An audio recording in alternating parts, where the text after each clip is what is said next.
Hello my dear students, this is Manoj Kumar and you are watching Physics Guru M Kumar। तो आज 12th class की physics chapter 3 की कुछ queries हैं, बच्चों की समस्याएं हैं, उनका समाधान करते हैं। देखिए, एक स्टूडेंट ने मुझसे ये पूछा है कि विभवमापी में अधिक लंबा तार क्यों लेते हैं सर। इस बात को मैं जब विभवमापी का सिद्धांत पढ़ाया था तब मैंने समझाया था, लेकिन हो सकता है आपकी ढंग से समझ में नहीं आया है, तो मैं दोबारा प्रयास करता हूँ। तो समस्या क्या है कि विभवमापी में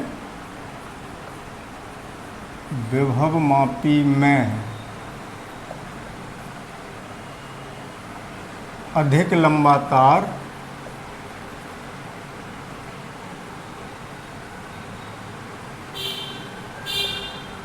क्यों प्रयुक्त करते हैं, क्यों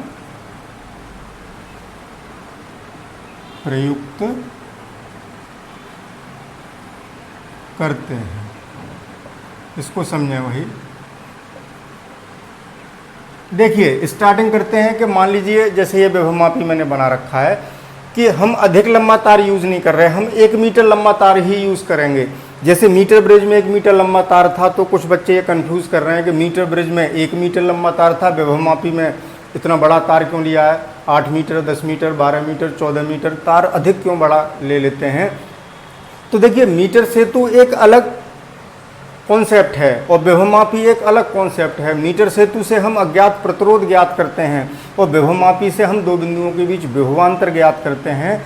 तो दोनों में कोई कोरिलेशन नहीं है, तो उस बात से न जोड़ें। यहाँ अधिक लंबा तार क्यों लिया है उसको समझें।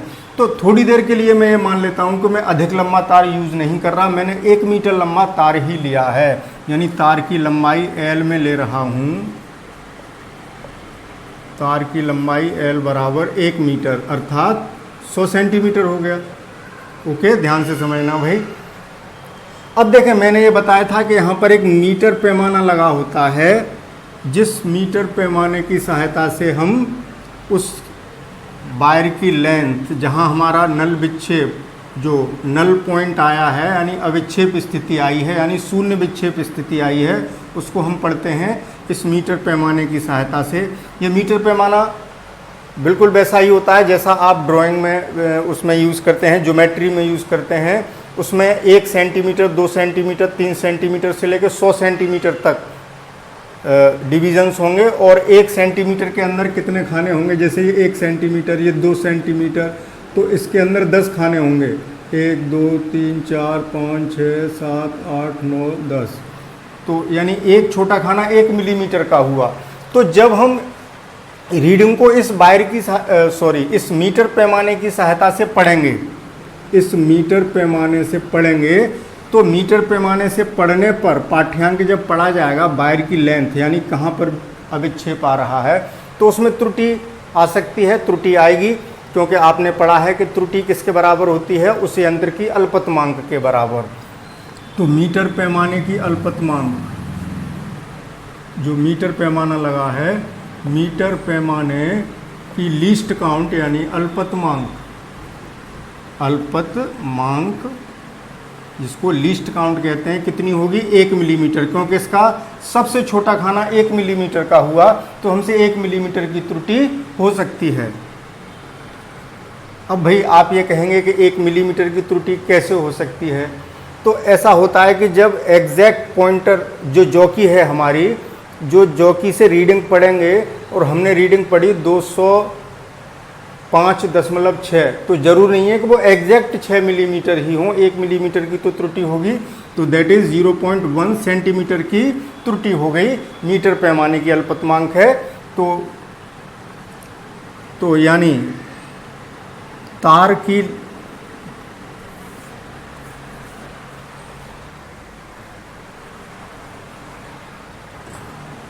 की लंबाई पढ़ते समय, तार की लंबाई पढ़ते समय अधिकतम त्रुटि, अधिकतम त्रुटि कितनी हो सकती है, 0.1 सेंटीमीटर की। अब देखें तो तो ये तो हमने रीडिंग ली है वायर की लंबाई की, जहाँ पर हमें अविक्षेप स्थिति, जैसे मान लो यहाँ अविक्षेप स्थिति आ रही है तो हम यहीं तो रीडिंग पढ़ेंगे, तो उस तार की लंबाई पढ़ते समय की त्रुटि हुई, तो इससे जो रिजल्ट मिलेगा परिणाम जो आएगा किसका, पोटेंशियल डिफरेंस का, उसमें त्रुटि कितनी होगी, इसकी सहायता से हम विभवांतर ज्ञात कर रहे हैं। तो विभवांतर में कितनी त्रुटि होगी उसको देखने के लिए देखें, समझें। मान लो मैंने तार की लंबाई ली है 1 मीटर यानी 100 सेंटीमीटर, और मैंने इस वायर पर 2 वोल्ट का विभवांतर लगा रखा है पूरे वायर पर, तो विभव प्रवणता कितनी हुई, विभव प्रवणता, ध्यान से समझना भाई, विभव प्रवणता के बराबर कितनी हो गई, V/L होती है। V मैंने कितना लगाया, मान लो 2 वोल्ट लगाया, और तार की लंबाई कितनी है 100 सेंटीमीटर, तो विभव प्रवणता कितनी आ गई 0.02, इतनी तो आएगी 0.02 वोल्ट पर सेंटीमीटर। ओके, इतनी विभव प्रवणता हुई, यानी एकांक लंबाई पर 1 सेंटीमीटर दूरी बढ़ने पर इतना पोटेंशियल ड्रॉप होगा। तो 1 सेंटीमीटर बढ़ने पर इतना होगा, और हमने त्रुटि कितने की कर ली, तार पढ़ने में 0.1, तो विभव के नापने में त्रुटि कितनी हो जाएगी। बात समझ रहे हैं कि हमने तार की लंबाई के मापन में इतनी त्रुटि कर ली 0.1 की, तो विभवांतर नापने में कितनी त्रुटि होगी कि एकांक लंबाई पर इतना विभवांतर आ जाता है। तो इससे इसका मल्टीप्लाई कर दें, 1 सेंटीमीटर पर इतना, तो इतने पर कितना, तो विभवांतर के मापन में, विभवांतर के मापन में अधिकतम त्रुटि, क्योंकि ये तो विभवांतर नाप रहा है ना भाई, अधिकतम त्रुटि बराबर कितनी हो जाएगी 0.02 इंटू 0.1 बराबर 0.002 वोल्ट। इतने वोल्ट की त्रुटि आ जाएगी हमारी, जो रीडिंग आएगी जिन 2 बिंदुओं के बीच हमने विभवांतर ज्ञात किया है उसमें इतनी त्रुटि हम मान के चलेंगे, इतने वोल्ट की, यानी 2 वोल्ट के 1000 में भाग की। बात क्लियर हो गई। तो अब आगे चलें। अब मान लीजिए, अब मैं पूरी डिटेल नहीं लिख रहा, ये मैंने यहाँ समझा दिया। अब मान लीजिए मैंने वायर लिया है 10 मीटर का, वायर कितना बड़ा ले लिया 10 मीटर का, यानी 1000 सेंटीमीटर हो गए, सॉरी कितने हो गए 1000 सेंटीमीटर। अब वोल्टेज उतना ही है जितना मैंने पहले लगाया था 2 वोल्ट का। तो देखें अब विभव प्रवणता के बराबर कितनी आ गई 2 बटे लंबाई अब कितनी हो गई 1000, तो कितनी आ गई 0.002 वोल्ट पर सेंटीमीटर। बात समझ रहे हैं। तो अब त्रुटि कितनी आएगी विभवांतर के मापन में, ये मीटर पैमाना तो वही है, विभवांतर के मापन में त्रुटि या विभवांतर शॉर्ट में लिखते हैं, विभवांतर में जो त्रुटि आएगी, जैसे अभी निकाली थी कि 0.02 में जो तार की लंबाई में त्रुटि थी उसका गुणा किया था विभव प्रवणता में। अब विभव प्रवणता इतनी हो गई 0.002 इंटू कितना करेंगे भाई, तार के मापने में तो इतने की ही त्रुटि है 0.1 की, तो अब देखें कितने वोल्ट की त्रुटि आई 0.0002 वोल्ट। तो देखें तार हमने 10 गुना कर दिया, तो देखें त्रुटि कितनी हो गई, बहुत कम रह गई। ये 0.002 है, ये 0.0002 हो गई, बहुत छोटी हो गई इसकी तुलना में, यानी त्रुटि बहुत कम हो गई। तो तार जितना बड़ा लोगे त्रुटि उतनी ही कम आएगी। तो बड़ा तार लेने का फ़ायदा क्या है वो समझ में आ गया होगा, जिससे कि जो हमारा विभवांतर का, जो हम 2 बिंदुओं के बीच विभवांतर का मापन कर रहे हैं वो अधिक यथार्थ आए, उसकी यथार्थता बढ़े, यानी त्रुटि घटे। ठीक, सुग्राह्यता बढ़ेगी, विभव प्रवणता घटेगी। तो तार बड़े लेने के क्या फ़ायदे हुए यहाँ लिखते हैं हम, ठीक है, ये अलग से यहाँ बॉक्स बना देता हूँ। तार बड़ा लेने का फ़ायदा समझ में आ गया तो देखें त्रुटि कम हो रही है, तो अधिक बड़ा तार लेने का क्या पॉइंट हुआ, एक तो त्रुटि कम होगी, या ऐसे लिखें विभव प्रवणता कम हुई।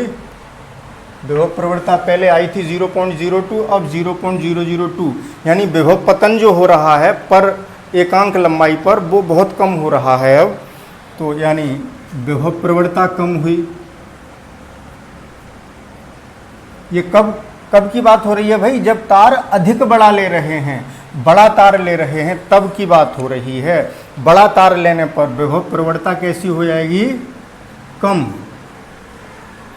या सुग्राह्यता अधिक।